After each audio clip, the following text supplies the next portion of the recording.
Saludamos al abogado Rafael Ollarte, él es experto en Derecho Público y Constitucional. Abogado Ollarte, le damos la bienvenida. ¿Qué lectura le deja a usted la organización de estas elecciones tan llenas de sobresaltos, sorpresas, medidas que se toman, decisiones que las anulan, etcétera, etcétera, y una alta injerencia de varios partidos políticos, entre ellos uno que ha tenido en jaque a las dos organizaciones que componen la función electoral en Ecuador? Le damos la bienvenida. Buenos días, don José, un placer estar con usted y con todos los amigos de Antena 1, allá en la ciudad de Cuenca.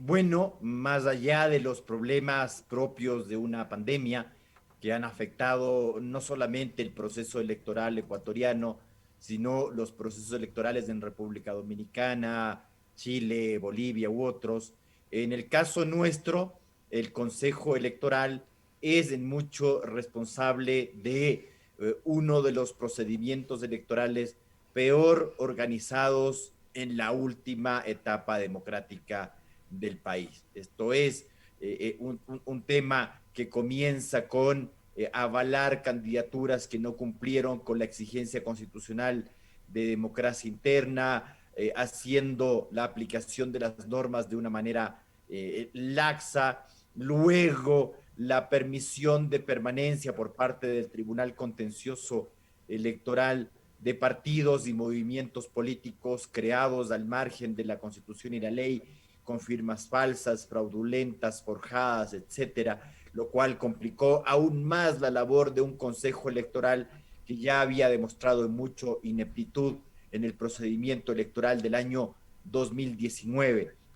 Y ahora la desconfianza que genera incluso la impresión de papeletas, imprimiendo papeletas con un partido político que no corresponde, con un perjuicio del Estado que bordea los $600,000, con una mala planeación respecto del tema de cómo vamos a votar el día domingo. Se recomienda, es una mera recomendación, las autoridades no recomiendan, las autoridades disponen, ordenan, proscriben algunas actuaciones de los ciudadanos. Entonces recomiendan de que si usted es número par, vote en la tarde, y si usted es número impar en la mañana, o viceversa, un enredo, es decir, un procedimiento electoral bastante mal llevado y que también genera desconfianza respecto de cómo se llevarán los escrutinios. En lo más importante, un proceso electoral debe generar un clima, un ambiente de confianza, que los miembros de una sociedad, de una comunidad, de una población, sepan que se va a respetar su voluntad. En esta materia, ¿cómo mira usted el trabajo hecho por el CNE? Eso es cierto, es decir, la ciudadanía requiere confianza para saber de que su voto sirve, independientemente de que su opción electoral resulte o no triunfante. Pero si usted tiene un consejo electoral que se ha manejado de esta forma, y además, no solo que el consejo se desprestigia, sino que el tribunal electoral hace lo propio, es muy fácil el día de mañana seguir con esta práctica ecuatoriana de que el candidato perdedor acusa fraude, sin pruebas, sin determinaciones. Y recordemos que hay una táctica que ya es muy vieja y que yo creo que los ecuatorianos ya estamos acostumbrados a aquello, de que se hacen una serie de encuestas. Usted vea las encuestas, parece que en algunos casos el candidato tal va primero con una cantidad brutal de votos y luego no es así, o que el otro va a segundo, o que yo voy ya llegando casi a la segunda vuelta, y luego se forman las mismas decepciones y vas a llegar a la segunda vuelta y te quedaste con el 2% de los votos. Mire, eso ya se está haciendo tradicional, no solo en Ecuador, sino en Iberoamérica, esta manipulación que se hace de un instrumento tan importante como la encuesta para que luego el día de mañana tengamos dificultades de aceptar los resultados que nos da el órgano electoral. Sumado a ello, la desconfianza que hemos tenido de procesos electorales anteriores, donde nunca quedó claro la pureza en la realización de los escrutinios. Me refiero al proceso electoral del año 2017. es decir, con apagones, cambio de resultados, es decir, esas cosas que ya no son novedosas en Iberoamérica, pasan en Bolivia, han pasado en otros países, estos apagones que luego generan alguna inquietud ciudadana y que esperemos que se quede solamente ahí, en inquietudes y que no, y que esta cosa no pase a otro plano. Ahora, doctor Ollarte, muy buenos días. Estos son los antecedentes que estamos viviendo respecto de lo que ha sido el proceso electoral o el camino de este proceso electoral para llegar a las votaciones del 7 de febrero y en caso de que haya una segunda vuelta un mes después. Sin embargo, nos gustaría conocer cuáles son las expectativas que tiene usted ya postelectorales en este contexto que ya usted mismo hizo un análisis de qué es lo que puede ocurrir frente a las encuestas, a lo que los ciudadanos han conocido vía precisamente los números que nos han dejado las encuestadoras y algo que hemos venido analizando en estos días, las posibles sorpresas o no que podrían darse en este proceso electoral.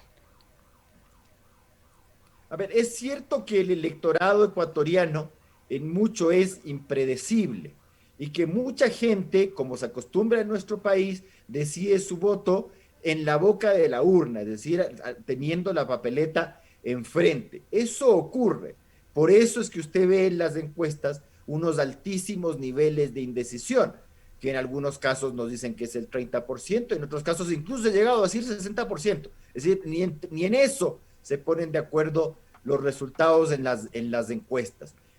Pero bueno, creo que queda bastante claro que hay tres binomios con cierta posibilidad de pasar a una segunda vuelta electoral. Eso de la primera vuelta yo no me lo creo, lo han venido diciendo siempre. Lenín Moreno también ganaba en primera vuelta y ganaba en primera vuelta siendo candidato oficialista. Lenín Moreno, que además tenía su experiencia, no era un inexperto como el actual candidato correísta, contaba además con el apoyo de todo el aparataje estatal, es decir, derechamente los medios públicos se lanzaron, incluso en la veda electoral, a apoyarle a la candidatura de Lenín Moreno, con un presidente de la República en ejercicio que actuaba directamente en esa campaña y con un consejo electoral totalmente sometido al correísmo, y nos decían que iban a ganar en primera vuelta, cosa que finalmente no ocurrió. Y si aceptamos como legítimos los resultados de segunda vuelta,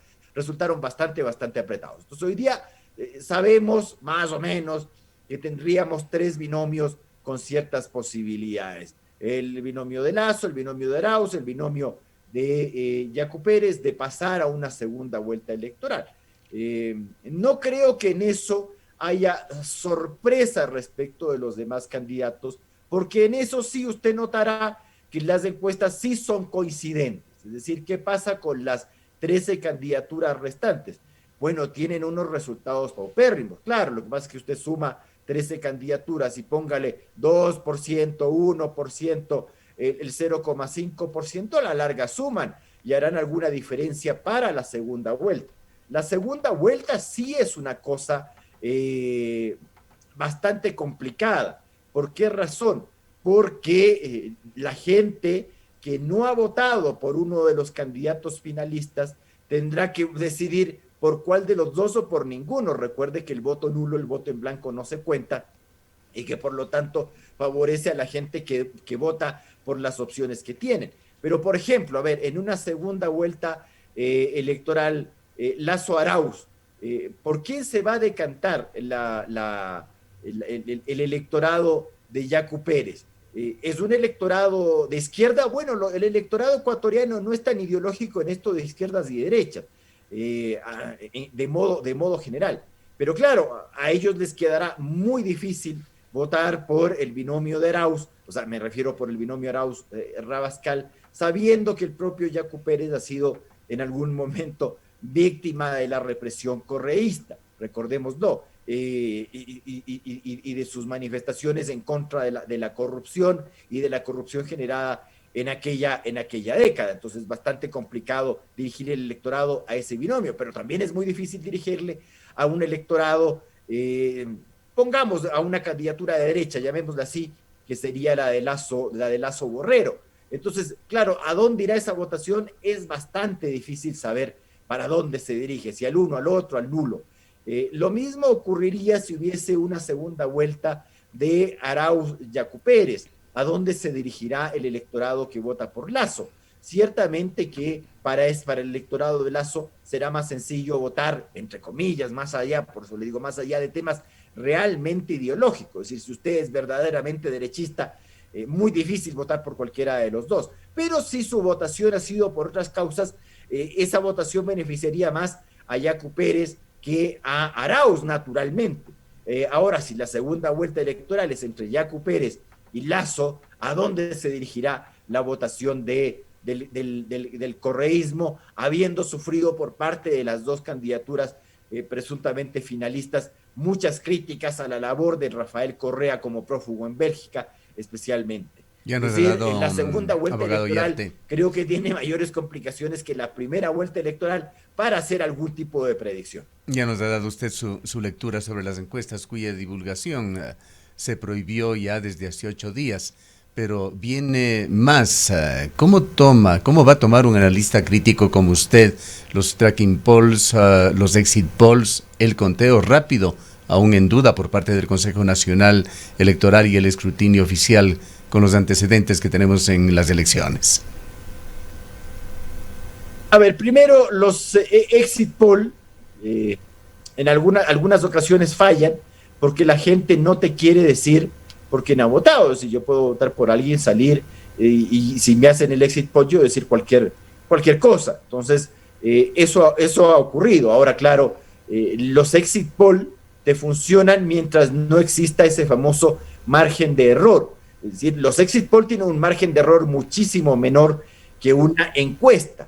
¿Por qué? Porque estás en la boca de la urna, estás preguntando luego del acto eleccionario, la persona ya ha tomado una decisión para bien o para mal. Si te dice la verdad, de modo general tienen un nivel, un margen de error muy pequeño.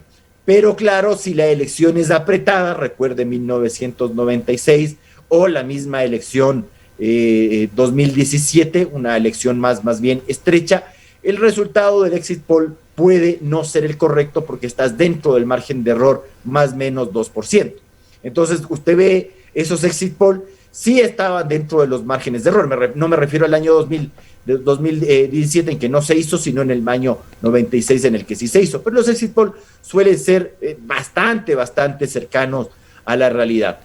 No nos ha ido bien con los conteos rápidos a nosotros. Los conteos rápidos han sido conteos bastante lentos, a diferencia de lo que ocurre en otros países. En otros países se hacen conteos rápidos y usted a determinada hora de la noche, 9 de la noche, ya tiene resultados. Ya tiene unos resultados que le hacen ver para dónde van los tiros. A veces no en ese momento, sino avanzando. Pero más o menos te hacen ver cuál es el resultado. En el caso ecuatoriano, los conteos rápidos, por A o C circunstancias de ineficiencia, mala contratación, mala selección, nos ha sido bastante complejo.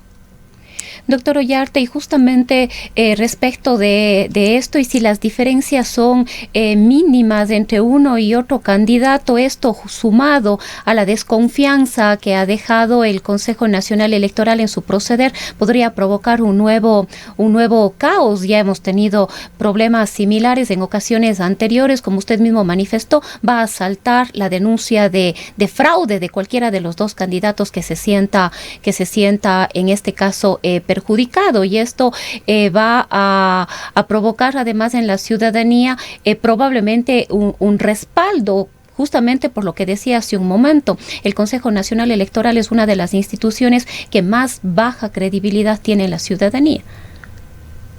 Sí, efectivamente. Entonces, es recomendable que los temas exit poll, cuando existe este margen de error, es anunciarle a la ciudadanía que estás dentro del margen de error y que por lo tanto ese resultado del exit poll no es definitivo. Incluso en algunas ocasiones en el pasado se decidió que si los exit poll estaban dentro de los márgenes de error, no se publiciten. Ahora, claro, eso te da lo mismo, porque claro, si yo te anuncio a las 5 de la tarde que no te puedo decir cuál es el resultado del exit poll, porque está dentro del margen de error, al final el ciudadano ya sabe. Otra cosa es decirle, mire, el exit poll me da este resultado, pero está dentro del margen de error, así es que hay que esperar el resultado, el conteo, el escrutinio, al menos el escrutinio provisional con el conteo rápido, al menos esperemos aquello. Ciertamente la confianza que nosotros tenemos en el Consejo Electoral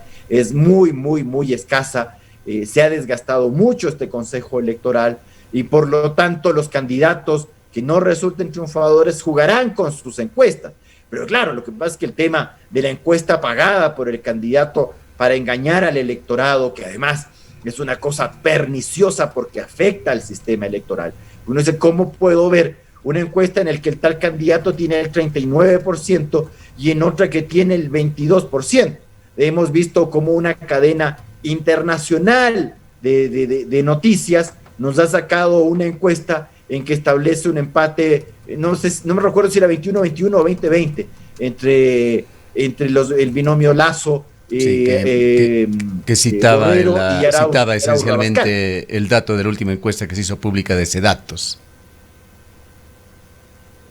Sí, no me refería a la de Sedatos, me refería a una cadena internacional de noticias, la CNN, que también se dedican a hacer estas cuestiones. Entonces uno empieza a ver, oye, porque la CNN tampoco, pues uno dice, es un canal de noticias absolutamente desinteresado en materia política, ya lo hemos visto en las elecciones estadounidenses, pero no dice, oye, que una encuesta tenga resultados tan opuestos a otras encuestas, bueno, llama la atención. Sabemos que hay unas encuestas que son absolutamente poco serias, ¿no? Aquellas encuestas que te decían que en la consulta popular del año 2011 el correísmo ganaba con el 60% y ganó con las uñas, si se hubiese aplicado la cuestión anterior perdía, o las encuestas en las cuales se decía, por ejemplo, acá en Quito, que Barrera estaba siendo reelecto alcalde, o cosas así. Es decir, entonces, claro, la gente ya manifiesta desconfianza en general en las encuestas, entendiendo que son como una especie de predicciones de resultados electorales, y no es tal. Encima, si es que usted 8 días antes deja de publicitar las encuestas, deja de publicarlas, esos resultados naturalmente no son los que se darán el día 7 de febrero. Eso es cierto. Por eso las encuestadores siguen haciendo encuestas y te entregan después en sobre cerrado, con notario, para que te digan, oye, mi resultado sí se acercó bastante al resultado oficial. Pero claro, la gente se queda siempre con el sabor de la última encuesta. Finalmente, abogado Iriarte, hay muchos ecuatorianos que tienen un enorme desencanto con el sistema democrático de Ecuador, que se sustenta en razones que van desde la baja calidad de la mayoría de los candidatos, la falta de claridad en qué es lo que van a hacer a futuro, hasta la falta de fe en la función electoral. Es importante su punto de vista, quizá para llegar a ese sector de la población de indecisos que al momento, según las mejores apreciaciones, estaría en el orden de un 40%, sobre las alternativas que quedan si es que no se vota por alguien, que son las de acudir o no a las urnas, y si lo hace de votar nulo o de votar en blanco. A ver, tener el despelote de 16 candidatos, con partidos y movimientos de alquiler, gente que no representa absolutamente a nadie, gente que nunca tuvo relación con ese partido o movimiento político. Ya hemos visto cómo de esas candidaturas, 2 candidaturas ya no son respaldadas por el partido Movimiento, en el caso del Fuerza Ecuador con Sañay y en el caso de Unión Ecuatoriana con Andrade. Es decir, ¿cómo estás escogiendo tus candidatos que a la vuelta de la esquina le tienes que retirar el apoyo?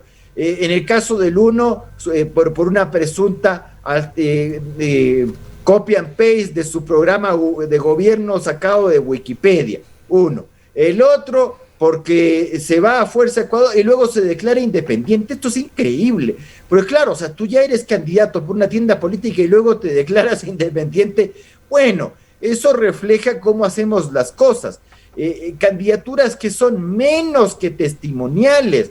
El caso de Velasco, candidaturas que no han prendido. que son de políticos ya que tienen cierta experiencia, como el de Democracia Sí, como el señor Carrasco también, que uno dice, bueno, el eterno candidato Montúfar. Bueno, entonces candidaturas que a la larga no prendieron, Es decir, la candidatura que prendió y fuerte y que podríamos, no llamémoslo así outsider, porque ya ha tenido cargos públicos, Yacu Pérez es una candidatura que prendió. Las demás no. Se trata de, por ejemplo, la izquierda democrática. La izquierda democrática nos trae a Herbas y nos pone a la señora Andrade a la señora Vilma Andrade y nos dice gente nueva. La señora Vilma Andrade está en política desde que me acuerdo, pues hace más de 20 años. ¿Ya? Y ha sido diputado, y ha sido concejal de Quito, y ha sido asambleísta, y me hablan de gente nueva. Entonces, ciertamente tienes tú la posibilidad de decir, bueno, yo en conciencia quiero votar por tal candidato, pero tengo el riesgo, porque así me lo están diciendo además, y en eso coadyuva la candidatura correísta, de que la candidatura correísta puede ganar en primera vuelta.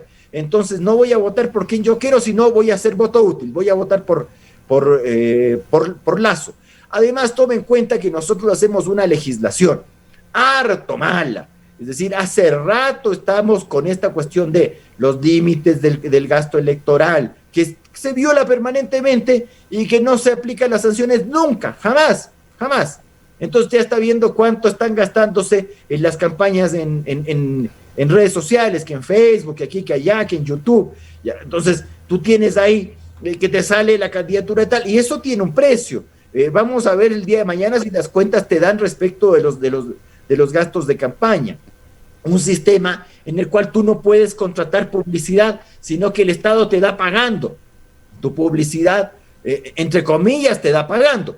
Porque vamos a ver en realidad cuánto a los medios les pagan, porque esa es la otra. La cosa es que yo te pase la pauta, te veas obligada a pasarle, y que eso no le cueste al candidato, sino que, bueno, ojalá que no le termine costando al medio, ¿ya? Pero presuntamente nos cuesta a nosotros los ecuatorianos. Eso también hace que crezca en mucho el tema de las candidaturas. Ahora dicen que si no llega a cierto porcentaje tienes que devolver la mitad, deberías devolver todo.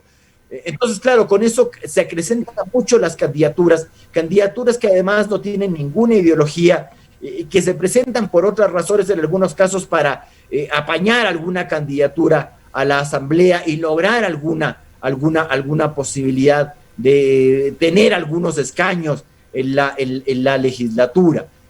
Un sistema electoral en el cual la campaña electoral es tan corta, 45 días se dice, sí, pero no cuente las últimas semanas de diciembre, porque ahí la gente está en Navidad y Año Nuevo. Entonces, más o menos, usted trata de hacer una campaña en enero, y no a principios, sino ya entrado enero. Entonces, candidatos que huyen de los debates, candidatos que huyen de las entrevistas serias.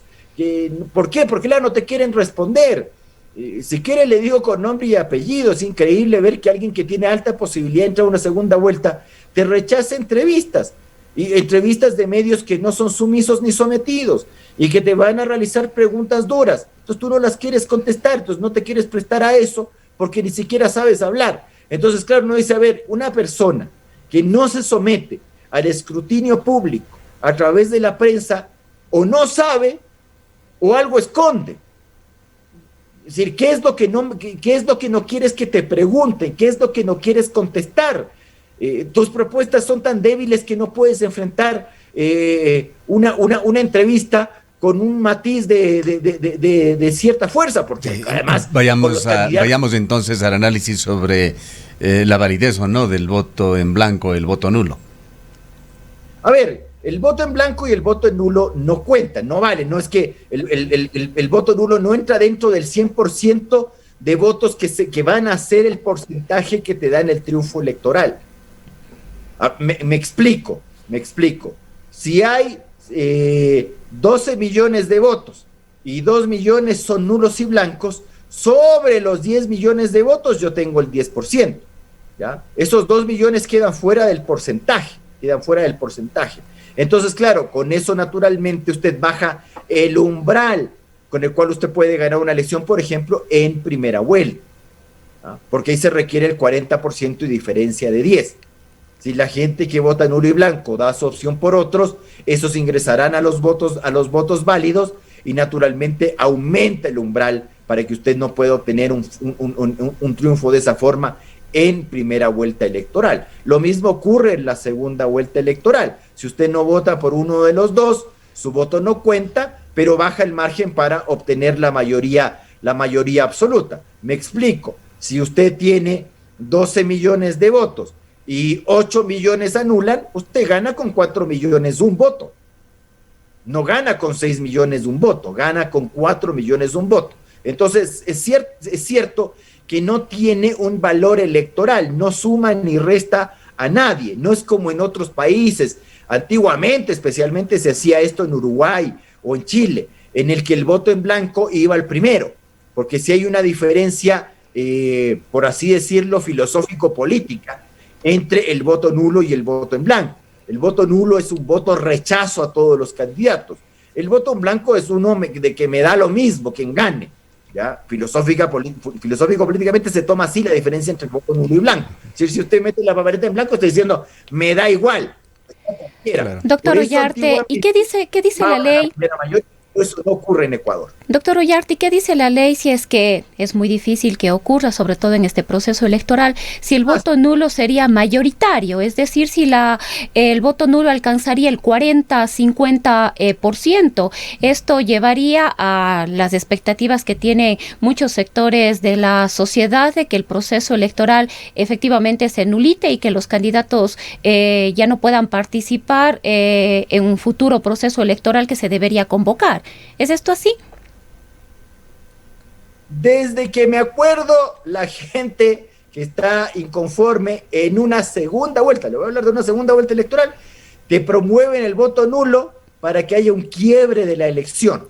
Es decir, porque nuestra ley electoral indica que si el voto nulo en blanco es mayor que los votos válidos, lo cual nunca ha ocurrido y es muy difícil que ocurra, de que los votos nulos y blancos le ganen a los votos válidos en una segunda, peor en una primera vuelta, pues peor en una primera vuelta electoral, pero en una segunda vuelta electoral se intentó esto muchas veces. Vota nulo cuando era el tema de Pucio con Álvaro Noboa, cuando las encuestas nos decían y todo el mundo nos decía que los finalistas eran Borja y Roldós. Recuerdo nomás esa cuestión. Recuerde que si por ganadores en encuestas fuera, León Roldós hubiese sido presidente de la República 2 veces, no una, 2, ¿ya? Y nunca llegó a una segunda vuelta electoral. Pero claro, ese intento de quiebre de la elección es muy difícil, no ha ocurrido. El voto nulo no es un voto de opción, es un voto de rechazo, pero de rechazo grave. Y por lo tanto la gente en una segunda vuelta electoral, y eso lo ha demostrado la historia electoral ecuatoriana desde que se estableció el balotaje en el año 79, es decir, la segunda vuelta electoral, este sistema francés, ¿no? De que si no se obtiene la mayoría absoluta en primera vuelta y una segunda vuelta electoral entre las dos primeras mayorías relativas, la gente o vota por el candidato que prefiere, porque puede ocurrir eso. Yo voté por X candidato, pero bueno, en la segunda vuelta no me molesta votar por tal. O también el voto rechazo, es decir, el voto negativo. Yo voto por este, pero no es que voto por este, estoy votando en contra del otro. ¿Ya? Más o menos como la elección de Borja en el año 88 con Bucaram. Mucha de la votación que tuvo Borja en la segunda vuelta electoral no era votación por Borja, sino que era votación contra Bucaram. Por eso Bucaram era el candidato favorito para estar en una segunda vuelta electoral hasta que le tocó a Nebot. Pero bueno, son cosas que ocurren, es decir, el voto rechazo también, o el voto rechazo, el voto negativo, el voto de yo voto por este candidato en contra de este, que también lo estamos viendo incluso en esta primera vuelta electoral. Hay mucha gente que va a votar por Lasso en contra de la candidatura correísta ya en la primera vuelta electoral, eso ya lo estamos revisando. El tiempo se nos ha agotado, abogado Ollarte. El voto nulo son bastante complejas, de que el nulo le gane a alguien. El nulo no le ha ganado a nadie, no solo en el Ecuador, sino en ninguna nación del mundo. Bien, muchas gracias por su intervención, abogado Ollarte. Algo que queda claro es que en primera vuelta el ausentismo, votar en blanco, votar nulo, facilita un triunfo en primera vuelta del candidato que lidere. Han escuchado al abogado Rafael Ollarte, un experto en Derecho Público y Constitucional. En el Ecaustro, desde hace 20 años, trabajamos día a día para generar la energía que tú necesitas. Hoy, renovamos nuestro compromiso de servir a la región y al país, generando desarrollo con conciencia y conservación ambiental y siempre mirando al futuro. El Ecaustro es